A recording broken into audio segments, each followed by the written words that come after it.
This is Peter Purcell, and I'm here with Alex Perry for another Jargon podcast where we try to knock out incorrect information about different, jargon that businesses are just being pummeled with. But I think today what we're going to do is walk down a strategic sourcing road, talk about POs. Sounds like a boring topic, but they're anything but, I think. Right, Alex? Yep, exactly. So what we want to do today is talk a little bit about the fact that we see companies struggle with using POs. We come in and we often see that POs are created after the fact, just really to fulfill matching requirements for AP. We see POs being used oftentimes for the wrong type of purchases, lots of small purchases. Because remember, it costs money to create a PO, and so if you have a $50 purchase, trying to create a PO from scratch is a little tough to do. But what I'm thinking about, Alex, is based on projects that you're working on right now, maybe we talk about three things, like what is a good use of a PO? Why would you use a PO? Then again, the flip side, why wouldn't you use a PO? And then the third part, I'm thinking that maybe we could share a few hints and tips about how to make it easy to use a PO when you finally do decide how to use a PO. So let's assume that a company has a decent strategic sourcing program in place, right? So wanting to make sure that you're properly buying the right things, getting them, in the right place at the right time, getting the prices that you're trying to set and the like. Working with vendors and making sure vendors are fulfilling their requirements. Talk to me a little bit about, when would you use a PO and why? I think POs are really helpful in, like you said, the correct sourcing aspect of a company. Just making sure that your employees are obtaining a PO from management for the correct supplier or vendor, maybe somebody that you have an agreement set up with for certain prices or discounts, or maybe a supplier that you have credit with. So just communicating that back to management, obtaining a PO, and making sure that you're getting all the correct discounts available to you as a company. And another big pro of POs is for large spend items and the ability to get approval on a PO and to track those changes back to an invoice. That's been really important that we've seen at companies, is being able to match your PO amount, what your agreed upon amount is with your supplier with the invoice that they send you, and making sure that everything matches up. You're not being price gouged by your suppliers. Okay, so you hit on making sure that you get the right thing, you get it at the right price from the right place, and it's approved, right? And I guess the importance of the approval process and making sure that you do have good POs out there kind of helps with cash flow forecasting, right? Because then you know kind of what's coming down the pipe, exactly. What your potential spend may be. What about requisitions? I mean, I know we're going to talk about maybe how to make POs easy to use, but when we start talking about requisitions, when should you, in your opinion, use requisitions and maybe not use requisitions? I've seen requisitions used a lot for approvals. Again, a foreman or a general foreman will create a requisition, send it to the procurement lead, and then they will approve based on maybe budget or authorization dollar amount limits, and then that is converted into a PO. I think they can be kind of cumbersome on maybe some smaller spend items that don't require a PO, don't need a maintenance or don't need a purchase requisition. But I think it is helpful to track spend by certain departments that way, or by certain roles, depending on who's sending the requisitions in. Okay. Well, and so I think what I've seen too on requisitions are when you start talking about crew chiefs or foremen or pushers, or just depends on what industry you're in, right? Is requisitions are really good if you want to combine like items and get better discounts, right? Mm-hmm. So if I see a series of requisitions coming in for all the same thing, I may combine it into one order and send it out. Now, once the requisition is approved, do you think the PO should be approved and all of that? Or do you think, let's talk about approvals and workflow, because when we talk later about how to make POs easy, the workflow can be a headache, right? I think a good requisition approval matrix that we've seen is once something is approved on the requisition side and the PO matches the requisition and the invoice matches the PO, it should all flow through and not need any kind of secondary approval process if there's that three-way match. And I think in some instances, it could be beneficial to set up tolerances so that if your PO and your invoice do match, maybe you set a threshold there, 5% or, whatever dollar amount you want it to be. And then that way you're not having to go through this iterative process of approvals. Okay. And then also from a PO perspective, I know before we started this podcast, you and I were talking, and one of the things that you said that kind of intrigued me a little bit was, if you do POs right, you keep track of serial numbers as they come in during receiving and the like, the whole PO receiver kind of AP invoice, if you look at that as one structure, will allow you to track warranty items even better. So I know now if I have an item that comes in and it fails, I can always go back and look, when did I actually order it? When did I receive it? When did I pay for it? And can help, right? I mean, you were mentioning something about that. So discounts, making sure that vendors are complying to their vendor agreements, you're getting the right pricing, you're tracking warranties, can help the AFE process, right? If you have either a blanket PO or a big PO, you were saying something around that a little bit earlier too. So what are bad uses of PO? Let's transition. So we've talked a little bit about using POs for larger items and items that matter, good approval process and that kind of thing. What's a bad use for PO? Some that I've seen are just smaller purchase items or frequently purchased items. Don't require a full PO process to be in place. Yeah, it just slows everybody down. If I'm buying, like oil or something, like literally quarts of oil to put into a pump, or I need a hydraulic fluid for a unit, right? And I'm out in the field.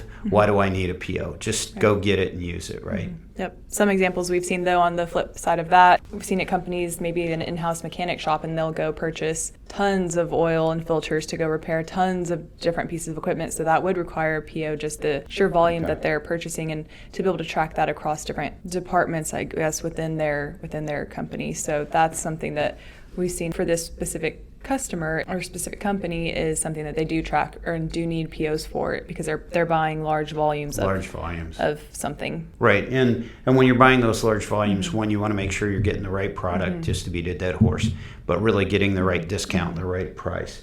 What about, you and I were talking about this as well, these dire emergencies. Okay, I'm driving a truck and I'm outside of Odessa. It's 2:00 in the morning and I have a blowout. Am I going to call for a PO? What do I do? Okay. I would not assume that you would call for a PO in the middle of the desert. Okay. So that would be a bad thing, because you're trying to get your truck either to generate revenue one way or the other, right? Whether I'm trying to get it to a job site or I have a delivery that I'm trying to get to a job site, etc.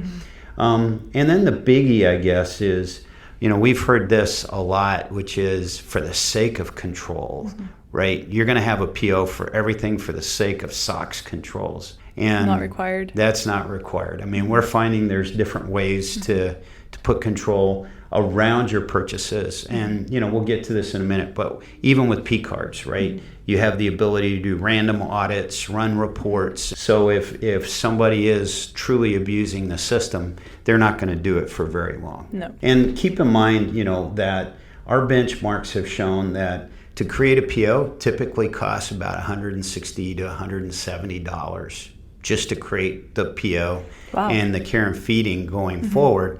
So if I'm buying something that's less than that, why do I need the PO, right? Yep. So the last thing, and you did catch me a little bit by surprise on this, because I hadn't even really thought about this, but you were saying that you've seen at companies where trying to use POs for repair services can be difficult, and can you share that experience, please? One thing we've seen is, so a repair shop will require a PO before work can begin. So the procurement team will send a PO just to get them that number to begin work. And then they get in there into the vehicle and they start looking around and they say, oh, it's actually going to be worth $500, your PO is worth $100. They go ahead and send an invoice for $500, and the AP team is looking at the $100 PO and it doesn't match. And so that's one thing that is frustrating for companies, is just being, I guess, price gouged by your suppliers. And I think POs can be really helpful in establishing agreements with them. And so just being upfront about, if our invoice comes in, it's different, we're going to dispute this.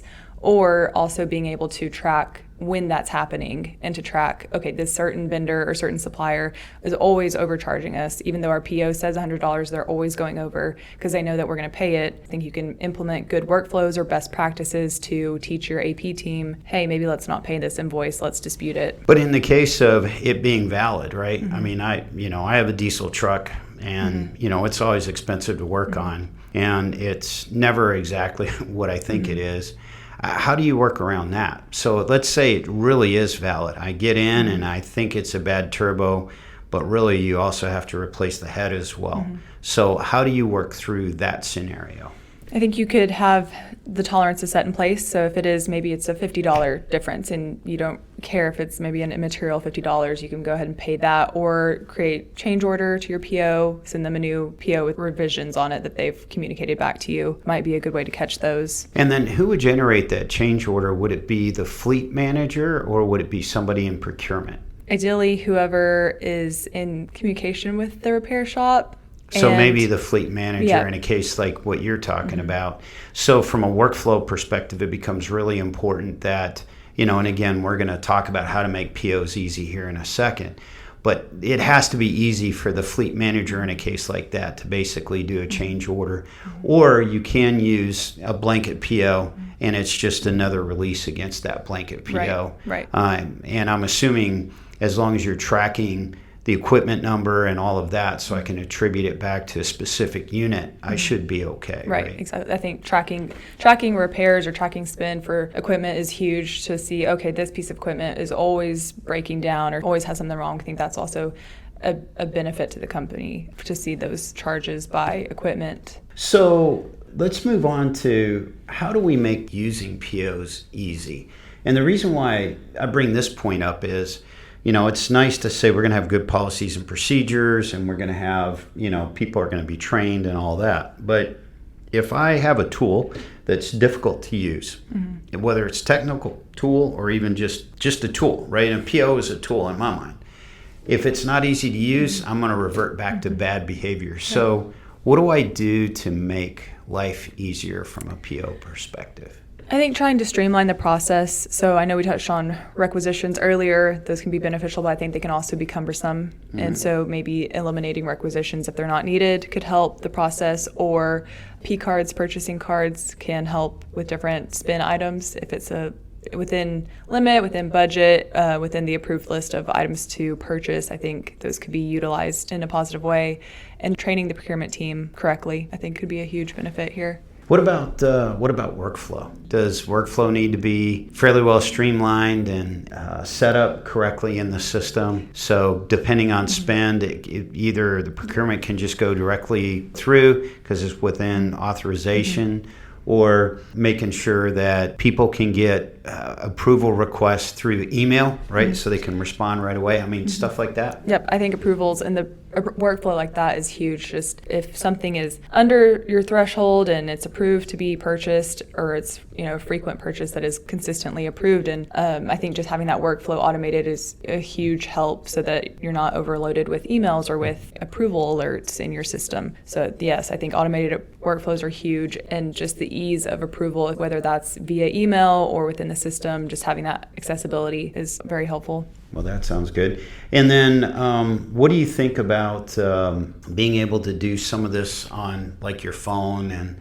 not just laptop? Have you found that helps, or does that actually make things a little more cumbersome because it's a tiny screen and people can't use their fingers through their gloves? I mean, what are your thoughts about those types of tools? I think it depends on the company. I know some companies might be more technologically advanced than others. I've actually seen companies where their field guys still use flip phones, so that might not be ideal for them to have the mobile app, but then maybe corporate is used to phones, is used to tablets, so that could be more beneficial for them. So I think just it depends on the company. I think there is a big shift towards tablets and mobile devices and apps and all of those things. So I think in the upcoming future, yes, that's probably going to be the way that everything is standardized, but I think as of now, it's still depends on the company and how advanced you are. Okay. Now, I know that we've sort of spoken a little bit in services. For those of you out there in manufacturing, we do recognize that it's a slightly different scenario. In manufacturing, when you do your manufacturing planning, where you make POs work for you is actually at the requisition level, right? I know in services, it's a little tough sometimes to use requisitions. But in manufacturing, once you do your advanced planning and scheduling, is to have requisitions stacked up so they could be released so that the products, based on available to promise and the like from your suppliers, you'll want to release those requisitions and create these massive POs, for your production run and stuff like that. But in a case like that, I mean, it's not a huge issue. And really where we're talking about is, not wanting some crew chief or foreman to be in the middle of Oklahoma and having to create a PO because they have a flat tire, right? I mean, that's what we're trying to avoid. Right. And that's the wrong way to use a PO. So I think based on that, any sort of closing thoughts that you might have? What are we missing? Nothing that stands out to me. I think just the importance is knowing your business and knowing your capabilities and your procurement team and whether these are right for you or not. I think they can make the process cumbersome in certain instances that we've touched on. So it's not a one-size-fits-all approach. So just keeping that in mind as you're looking at your company and whether this would work for you. Okay, well, sounds good. Well, if you all have any questions, you can email Alex at trinergy.com. ALEX, not IX. And it's not spelled the French way. Anyway, appreciate all 4 listeners for sitting through another podcast. And if you have any questions, again, email Alex or you can email me at peter@trinergy.com. Have a great day.